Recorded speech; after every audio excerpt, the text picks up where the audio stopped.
Hi, I'm Macy. And I'm Missy. We're best friends and business partners. And each week, we're going to bring you a quote that inspires us, and we're going to talk about it. Join us as we break down our favorite impactful messages for leadership and share how you can apply them to lead with confidence and purpose. Get ready for a fun and authentic journey into leadership, life, and everything in between.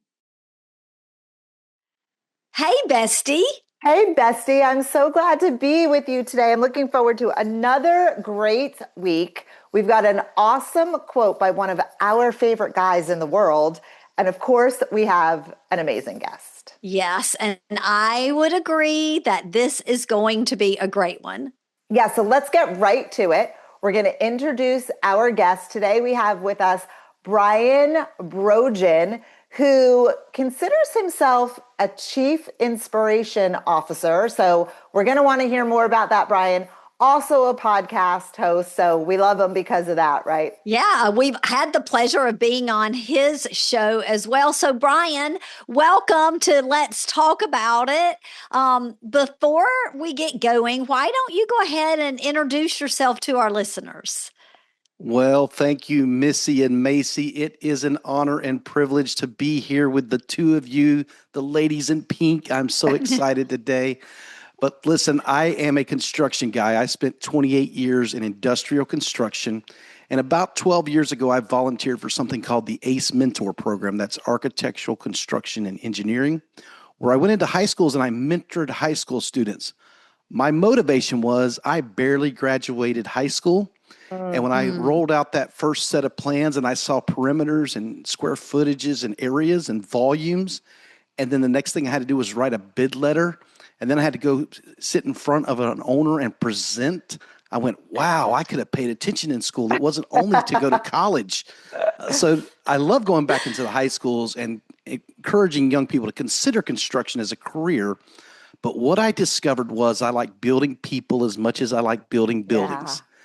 And that's what I'm doing today. And I focus on the construction and the skilled trades industries. I work with engineers, project managers, and construction folks, helping them with what some people call soft skills. I call foundational skills. Yeah. Because I really love to help them in those areas of communication, thinking before they respond, because that happens a lot in our industry. Yeah. And then just working with them on their culture and improving things so that they can do better. Hey, and set themselves above the rest. So that's what we're doing today. And I am so excited to be here. We're going to have a lot of fun. Yeah, we are. And our listeners probably realize why we feel so connected with you is because you speak our language, right? So that's we're right. excited.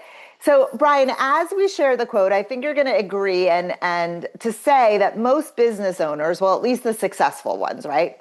They've seen their share of losses and learns. So the quote we chose really, I think, speaks to your heart and your passion. And as I mentioned earlier, it is from one of our mentors. The three of us love and adore him so much. And it felt like a natural choice to choose this one. And here it is. It's sometimes you win, sometimes you learn. So, Brian, Missy, let's talk about it. So rapid fire, Brian, immediately what comes to mind when you hear sometimes you win, sometimes you learn? It is a great perspective. When I first heard that from John, I actually saw the cover of that book where he crosses through sometimes you win, sometimes you lose, and puts that learn over the top of it. Yes. It was a great way to look at things going forward. You know what? This isn't necessarily a loss. This is a learn. And I also, studied about all these inventors and what is it? Thomas Edison said, I haven't failed 10,000 times. I've proven 10,000 ways things won't work. Yeah. So it just reinforces that. Keep trying, keep working hard. You're learning and you're improving. As long as you're making progress, that's a great thing. Yes. So good. So good. So can I speak into it, Mayce? Of course. Yes. So, I taught school for 15 years and I had over my door mistakes welcome here because it is about making mistakes and learning. You and I always say it's the mistakes that make us. Mm-hmm. And then piggyback on the Edison idea that Brian shared is one of my favorite inventions was a mistake. The microwave, which often cooks dinner for my husband and me, was meant to be a vacuum. And now it gives us food quick. So one of your favorite things came from one of your not so favorite things. Like no one loves a vacuum, but That's exactly people love right. a microwave, right? What about you, Macy? Well, I just think that it is a perspective shift for people because I think it is easy to look at our losses as failing, right? We Yes. lost something, but really the truth is you've only lost something if you haven't learned something. So as a mom, it's something we really, and with my husband, we really try to instill in the kids, into the teens. I keep saying kids, they'd kill me if they listened. Into the teens, like, what did you learn? What did you learn? What did you learn? So. Yeah, I wish I had that knowledge when my kids were little. Yeah. And when I was younger and growing up, it Sure. wasn't until I was really in the classroom and seeing it that it made a difference. Okay, so let's break it down. Brian, why do so many leaders still struggle to embrace failure as a part of growth? Because we all see it frequently. Yes. Well, I know in my generation, we were conditioned for never let them see you sweat. Mm-hmm. Don't show them your soft side. All these things that we were taught that, don't make your failures public, if you will. And it's funny, we're talking about John Maxwell in his book, but I remember him telling a story about being overseas somewhere with some leaders. And he said, I don't want to show them that I'm weak. And he's like, they know you're weak. Mm-hmm. Another great perspective and thought is they know I'm weak. I don't have to tell them that. I don't have to be the be all to everyone. And it's difficult, especially as a new leader. You're wanting to earn their trust and their respect, that you try to be everything, but that's impossible. That is going to stress you out, and it's going to lead to just a whole lot of resistance to you as a leader. Yeah, absolutely. So speaking practically, Brian, either from your own experience working in construction or maybe something that you're working on with a client now, what would you say failing forward looks like in a real work environment? It's easy to say, like it's a nicety, like, yeah, learn from your mistakes. But in the day-to-day, what might that look like? That's good. Yes, I think the most important thing is reflection. You have to, if you're going to learn from something, you have to look back at it and say, okay, yes, we made some mistakes. Yes, we are learning from this, but how are we learning from this? And what are we going to change going forward to improve and to make progress? Yeah. That is how we learn from our mistakes. If we just keep making the same old mistakes, we're going to be in the same place we've been. Yeah. I like to tell people, like, if you don't have a plan, if you have no plan for where you're going, you're already there. Yeah. And I would say if you're listening and you've been around a while, reflection is a big one for us. We love to encourage people to reflect. Well, that's where you go, I think, from the mistake to the learn, right? Yeah. It's in that reflecting. Okay. So people make mistakes and people will tolerate mistakes, right? But what's the difference, do you think, Brian, between failure and poor leadership? Oh, that's good. Yeah. So poor leadership fails to take responsibility for the failure. Ooh. They're looking for someone to blame. They're looking for that scapegoat. Because it wasn't them. As the leader, I didn't make a mistake. I'm too perfect for this. And to do some self-reflection. And even at times, the leader has to take the black eye for the team. Even if they weren't physically responsible, they have to take the black eye for the people they're leading. Yeah. And help them to improve and grow and develop. What the true leader is going to do is take that black eye.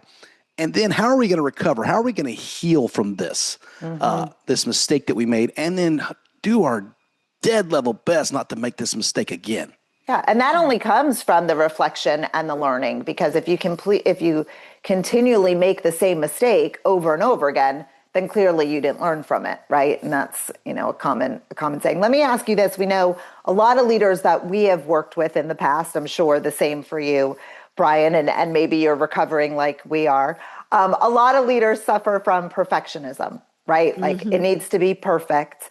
But at the end of the day, what do you think is the cost to a leader who doesn't allow room for a mistake to happen? That's a great question.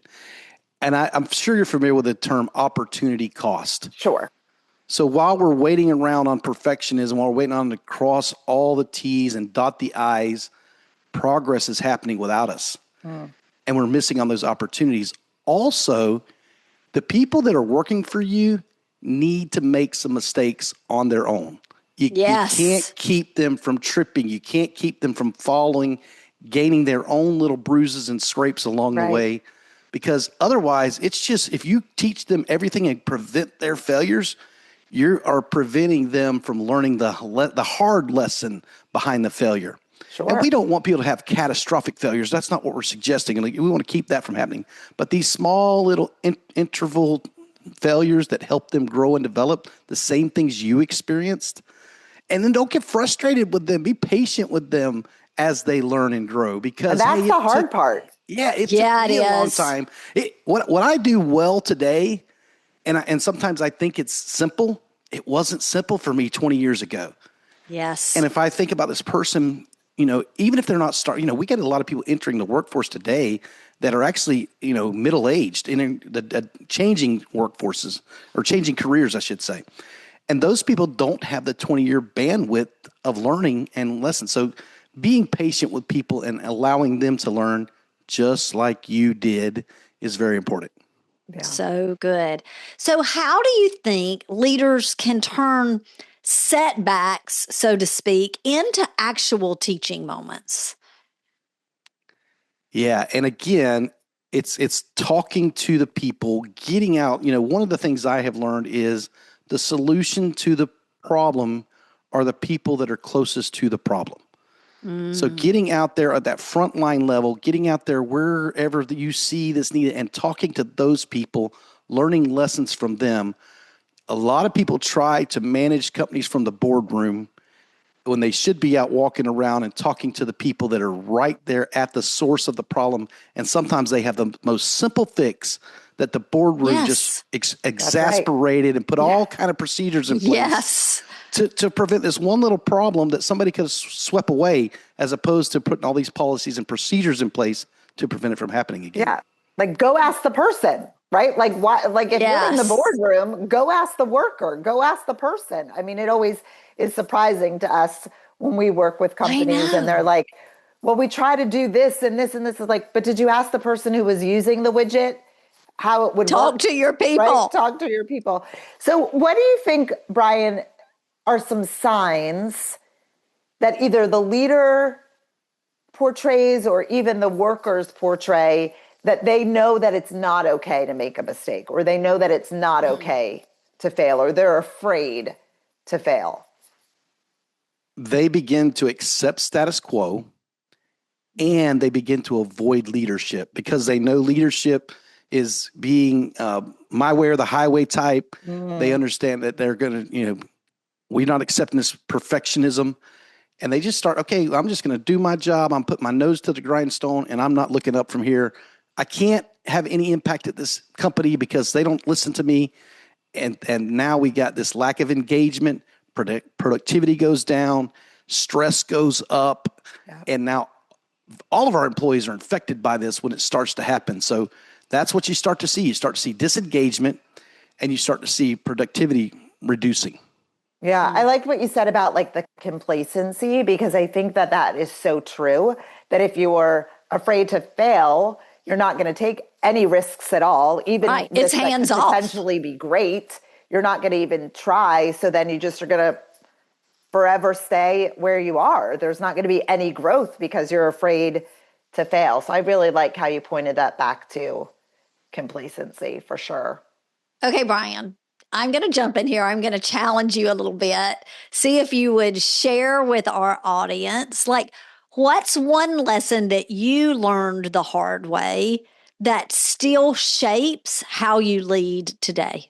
Are you limiting the one? I have a whole suitcase full of it. We all do. Yeah. Well, you share what you want. For the sake of time, I'll share one that just really resonated with me, or once I learned it. I began to do a lot better job. I would attend an industry event. The event might be 2 days, 3 days, where there's a lot of momentum, a lot of lessons, people talking and inspiring you to go do different things. And I would want to adopt some new initiative. And I'd go back to the team and say, this is what we're doing. I didn't give them the time that I got to adopt this. I didn't give them the time to embrace it, to think about it, to have it processed through their minds. I went back and said, I'm the leader. This is what we're doing. And I didn't do it in that vocal way. I really thought I was coming back to help it. This is going to make things better for you. But I didn't allow them the chance to hear what I was proposing and let's get consensus. Hey, is this worth doing or not? Because listen, if you don't get buy-in, you are fighting an uphill battle. Yes. And man, if I can stop that uphill battle by just, hey, here's what I learned. I am so excited about this. But what do you think? What does the team think about this? Do you agree with me that this will improve our processes? Do you agree with me that this will reduce these steps? Because too often the initial response is, boss, we're already so busy. Why do we have to do something else that you just found out about? Right. And you've probably heard the flavor of the month, where leaders come in with this new initiative. I joke it's probably not monthly, it's probably yearly or every 2 years when these executive shifts happen in organizations. But that flavor of the year or flavor of the month is such a way to just kill morale. Yeah, it's sour. Yes. You can't even get your first initiative started and a foundation under it before you're ripping it out and say, let's try something new. Yeah. Yeah. No, that's so good. That's so good. So listen, the three of us, it's very clear. And probably I would say for some of our listeners that we know that mistakes hurt, right? Sometimes they sting a little bit. But Brian, how would you suggest if someone's listening, how would you suggest they pick themselves back up and get the momentum going again after a setback? What is something that you would help people do to say, okay, we got to keep going? I'm just going to reinforce that reflection piece where, okay, yes, we had a mistake.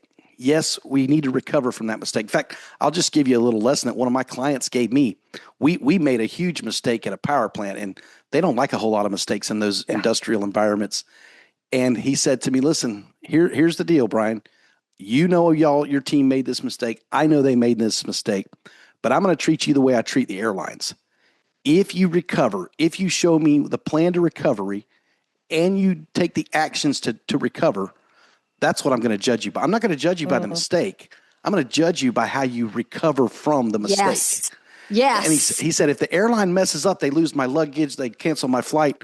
Okay, well, what's the recovery? Right. And I think that's very important for people to get what is your recovery plan and communicate that promptly. Hey, listen, we made this mistake. We're working on a resolution. We will get you an answer or at least an update by Friday. Yeah. Yeah.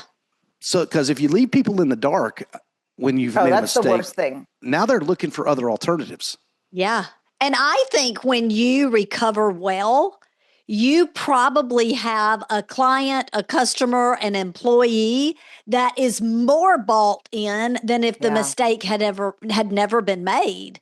It's in the handling of it that creates something really special that can have them be fans for life, so to speak. Yeah, absolutely. Okay. Yes.